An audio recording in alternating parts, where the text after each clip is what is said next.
Edukasi, berjumpa kembali dalam program Bimbingan Belajar Sebaya, seri Ayo Belajar Bersama di Radio Gema Edukasi. Yang diproduksi oleh UPTD, Balai Pengembangan Teknologi Pendidikan, Dinas Pendidikan dan Kebudayaan Provinsi Lampung. Kali ini kita akan membahas mata pelajaran geografi. Judul Dinamika Antroposfer. Untuk kelas 11 semester 2. Sahabat edukasi, setelah kalian mengikuti pembelajaran ini, diharapkan kalian mampu menganalisis dinamika antroposfer dalam kehidupan. Nah, sekarang kita akan dengarkan bersama-sama percakapan Pak Iskandar bersama sahabat kita dari SMA Negeri 16 Bandar Lampung. Ada Nabila, Sela, dan juga Akbar. Selamat mendengarkan.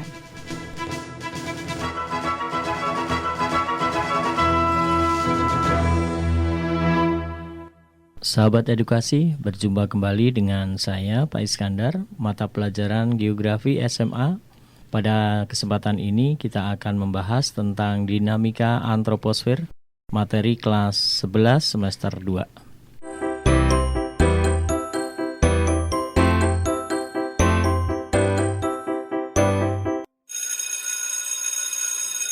Selamat pagi semuanya anak-anak, apa kabar? Pagi Pak. Alhamdulillah baik Pak. Alhamdulillah. Oke, hari ini kita akan membahas materi yang umum, tetapi kadang masyarakat jarang mengetahui secara detail. Pasti sesuatu berbau matematika nih Bil. Kalau enggak tentang kimia nih. Kemarin aku ke warung. Aku nanya, "Bu, ada NaCl atau enggak?" Malah marah ibunya. Padahal kan NaCl garam juga. Lah, kalian semua pada ngaco nih. Yang pasti bukan lah. Kan Pak Iskandar itu kan guru geografi. Ya, baiklah anak-anak. Hari ini kita akan membahas materi tentang kependudukan. Materi kependudukan di dalam ilmu geografi kita bahas dalam demografi. Walaupun kalian tahu penduduk itu apa, pasti kalian belum tahu tentang seluk-beluk kependudukan secara luas. Benar tidak? Iya juga sih. Susah untuk dijelaskan dengan kata-kata gitu nggak sih? Ya, di sini masih ada yang ingat tidak? Apa sih pengertian dari penduduk itu? Penduduk itu semacam masyarakat, bukan sih Pak? Ih, Akbar ngaco. Kan yang ditanya pengertiannya Bar. Kenapa sinonim dari kata penduduknya? Udahlah, jangan pada ribut. Coba kita simak penjelasan langsung aja dari Pak Is. Silakan Pak. Ya, jadi yang dimaksud dengan penduduk dalam demografi adalah kumpulan manusia yang menempati wilayah geografis atau ruang tertentu. Walah, ngono toh. Oh iya, saya baru inget nih. Kalau tidak salah, penduduk di Indonesia itu terbagi menjadi 2, yaitu penduduk yang asli orang Indonesia atau WNI dan penduduk yang bukan warga Indonesia atau WNA. Betul tidak, Pak? Ya, tepat sekali Sela. Terima kasih jawabannya. Kita berikan aplaus untuk Sela. Ya. Iya, Pak. Terima kasih, Pak. Oh iya Pak, Indonesia kan merupakan negara keempat di dunia dengan jumlah penduduk yang padat. Nah, kira-kira faktor apa saja sih yang mempengaruhi pertumbuhan penduduk itu? Ya, bagus sekali pertanyaan dari Nabila. Jadi, pertumbuhan penduduk itu dipengaruhi oleh 3 hal. Yang pertama adalah kelahiran atau natalitas. Kemudian yang kedua adalah kematian atau mortalitas. Dan satu lagi adalah perpindahan penduduk atau yang sering kita kenal dengan istilah migrasi. Ada yang bisa menjelaskan kira-kira apa yang sudah Bapak sebutkan tadi? Baiklah Pak, saya akan menjelaskan tentang faktor kelahiran atau natalitas. Faktor ini berpengaruh menambah dalam pertumbuhan penduduk. Faktor ini terbagi menjadi 2, yaitu pronatalitas dan antinatalitas. Ya, bagus sekali. Jadi ada pronatalitas dan antinatalitas. Sekarang apa itu pronatalitas sama antinatalitas? Saya akan menjawab tentang faktor kelahiran. Faktor kelahiran disebut sebagai faktor fertilitas atau natalitas dalam ilmu geografi. Faktor pronatalitas itu adalah faktor yang menambahkan jumlah kelahiran. Contohnya, menikah di usia muda, anggapan banyak anak banyak rezeki, dan rendahnya tingkat kesehatan bayi. Sedangkan antinatalitas adalah faktor yang menurunkan tingkat kelahiran. Contohnya, ada peraturan perundang-undangan yang mengatur untuk menikah minimal umur 16 tahun, program KB pemerintah, dan juga beban hidup bertambah pada keluarga tersebut. Ya, bagus sekali Akbar sudah cukup jelas menjelaskan faktor pronatalitas sama antinatalitas. Nah, sekarang yang kedua, faktor mortalitas. Siapa yang bisa menjelaskan? Saya, Pak. Ya, sila coba. Jadi, faktor selanjutnya itu faktor kematian atau mortalitas. Kalau ada faktor kelahiran, pasti ada faktor kematian. Nah, faktor mortalitas ini kaitannya dengan kematian seorang individu akan mengurangi jumlah penduduk di suatu daerah, Pak. Ya, bagus sekali. Jadi seperti faktor natalitas tadi juga, di promortalitas ini juga ada faktor-faktor yang mendorong banyaknya kematian ataupun mengurangi kematian. Coba siapa yang bisa menjelaskan lagi faktornya? Saya, Pak. Jadi faktor mortalitas terbagi menjadi dua, yaitu faktor promortalitas dan faktor antimortalitas. Contoh dari faktor promortalitas ini yaitu 1. Tingkat kesehatan masyarakat yang buruk, 2. Fasilitas kesehatan yang kurang memadai, serta banyaknya bencana alam. Selanjutnya faktor antimortalitas. Contohnya adanya penyebaran penyakit menular. Tingkat kesejahteraannya tinggi, dan obat-obatan lingkungannya yang bersih dan sehat. Selanjutnya ada faktor antimortalitas. Contoh dari faktor antimortalitas ini ialah 1. Fasilitas kesehatan dan tenaga medis yang memadai, 2. Tingkat kesejahteraan yang tinggi, serta lingkungan yang bersih dan sehat. Cukup, Pak. Ya, tepat sekali Sela jawabannya. Nah, tadi sudah kita bahas tentang mortalitas dan natalitas. Ada satu faktor lagi yang belum kita sebutkan. Ada yang bisa menjelaskan faktor ini? Jadi faktor yang belum disebutkan itu migrasi, yaitu perpindahan penduduk dengan tujuan untuk menetap dari suatu tempat tinggal ke tempat tinggal yang lainnya. Nah, migrasi itu juga punya contoh. Contohnya itu urbanisasi. Di urbanisasi kita itu memiliki dua faktor pendorong dan faktor penarik. Faktor pendorong biasanya berasal dari daerah atau desa yang ditinggali.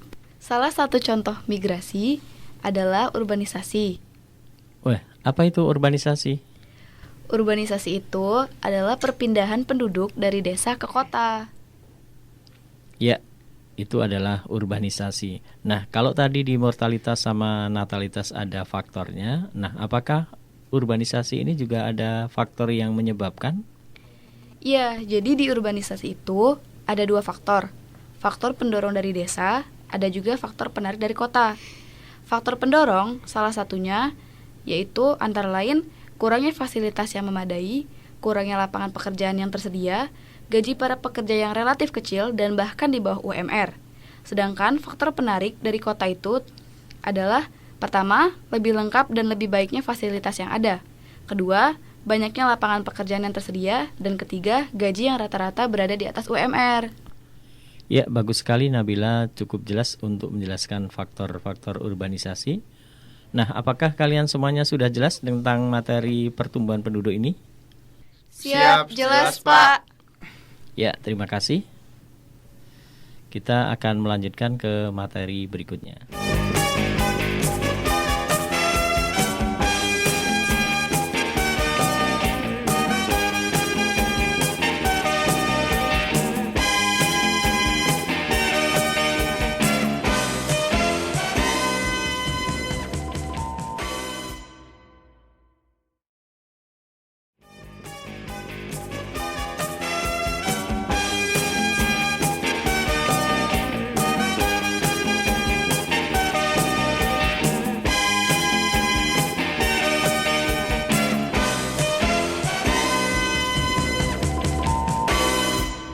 iya.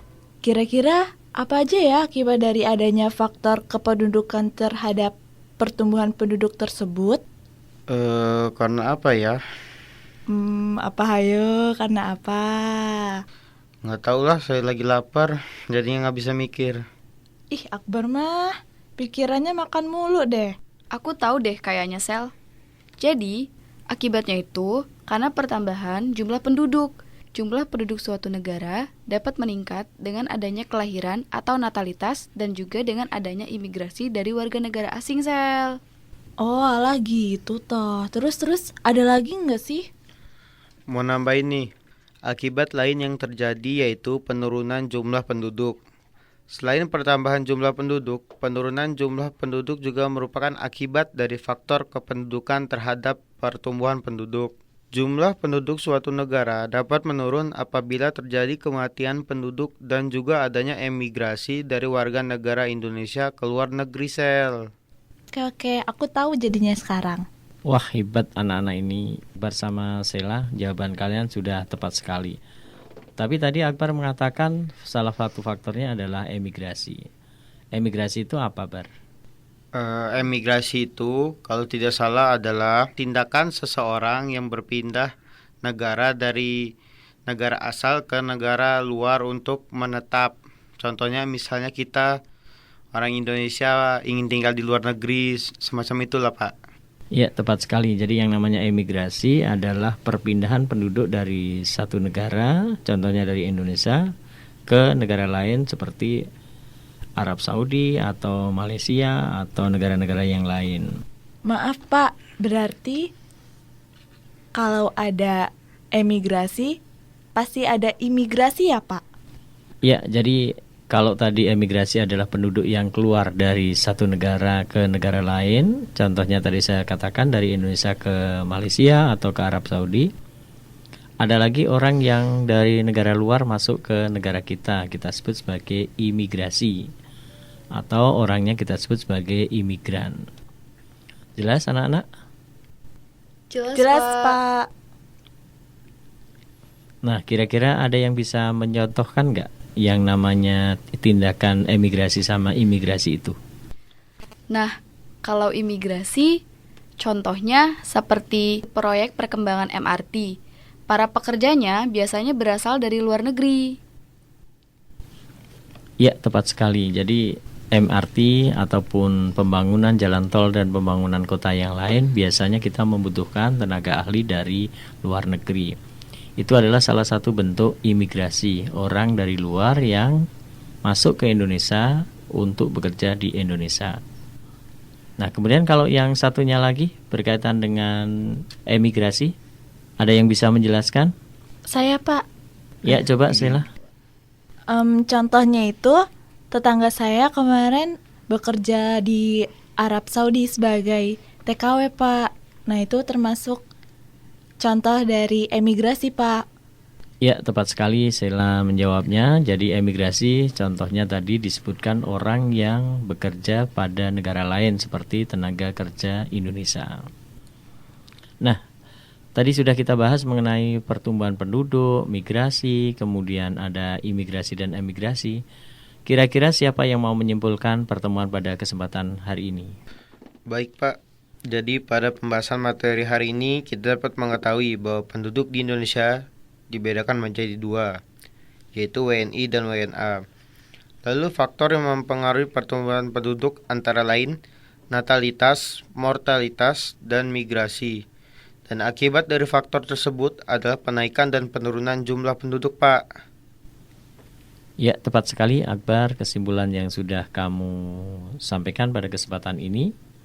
Baiklah, sampai di sini pembahasan kita hari ini. Kita akan melanjutkan kembali pada pembahasan yang lainnya pada kesempatan yang lain. Siap anak-anak? Siap, Pak. Ya, terima kasih. Kita akhiri. Assalamualaikum warahmatullahi wabarakatuh. Waalaikumsalam warahmatullahi wabarakatuh.